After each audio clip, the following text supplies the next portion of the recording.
ஆமேன். அல்லேலூயா. உங்கள் யாவருக்கும் என்னுடைய அன்பின் வாழ்த்துக்கள்.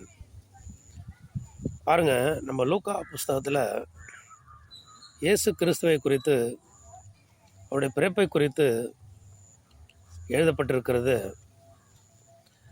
எப்படி இன்னைக்கு நம்ம ஆண்டவராகிய இயேசு கிறிஸ்து மீண்டும் வரப்போகிறார் என்று தேசம் முழுவதும் ரட்சிக்கப்பட்ட, கர்த்தரை ஏற்றுக்கொண்ட, இயேசு கிறிஸ்துவை நம்புகிற, பரிசுத்த வேத எழுத்துக்கள், வேதம் உண்மை என்று நம்புகிற எல்லாரும் எதிர்பார்த்து காத்து கொண்டு இருக்கிறோமோ, கர்த்தர் கட்டாயம் ஒரு நாள் வருவார் அப்படி சொல்லி நம்ம எதிர்பார்த்து காத்து கொண்டு இருக்கிறோமோ, அதே போல் இயேசு கிறிஸ்து பிறப்பை குறித்து, இயேசு கடவுள் குழந்தையாய் பிறப்பார் என்று தீர்க்க தரிசனம் உரைக்கப்பட்டது.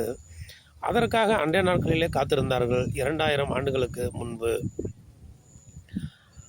அப்போ லூக்கா புஸ்தகத்தில் 2ஆம் அதிகாரத்தில் 25வது வசனத்திலிருந்து நீங்கள் முழுமையாக படித்து பார்த்தீங்கன்னா, சிமியோன் என்கிற ஒருவர் இயேசு கிறிஸ்துவை பிறப்பார், அந்த குழந்தை இயேசு கிறிஸ்து நம்ம நாட்களே பிறப்பார் என்று தீர்க்க தரிசனமாக அவருக்கு கர்த்தராலே உரைக்கப்பட்டது. அவர் அதற்காக காத்து கொண்டிருந்தார்.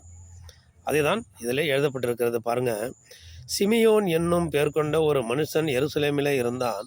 அவன் நீதியும் தேவபக்தியும் உள்ளவனாயும் இஸ்ரவேலில் ஆறுதல் வர காத்திருக்கிறவனாயும் இருந்தான். அவன் மேல் பரிசுத்த ஆவி இருந்தார்.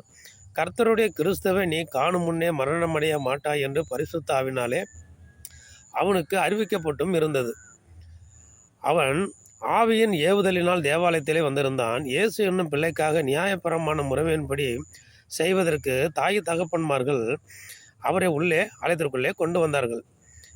அவன் அவரை தன் கைகளிலே ஏந்தி கொண்டு, யார்? சிமியோன் இயேசு குழந்தையை தன் கைகளிலே ஏந்தி கொண்டு தேவனை ஸ்தோத்தரித்து, ஆண்டவரே, உமது வார்த்தையின்படி உமது அடியேனை இப்பொழுது சமாதானத்தோடு போக விடுகிறீர் அப்படின்னு சொல்லி சொல்கிறார். அப்போ பாருங்கள், அதற்காக தான் அவர் காத்து கொண்டு இருந்தார்.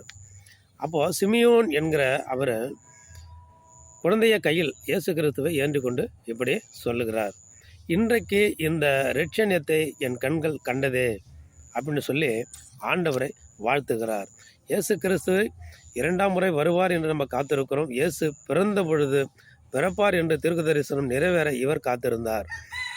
அவருடைய கைகளிலே ஏந்தி கொண்டு கர்த்தரை ஸ்தோத்தரித்தார், வாழ்த்தினார் என்பதை இதிலே பார்க்கிறோம். ஆமேன். அல்லேலூயா.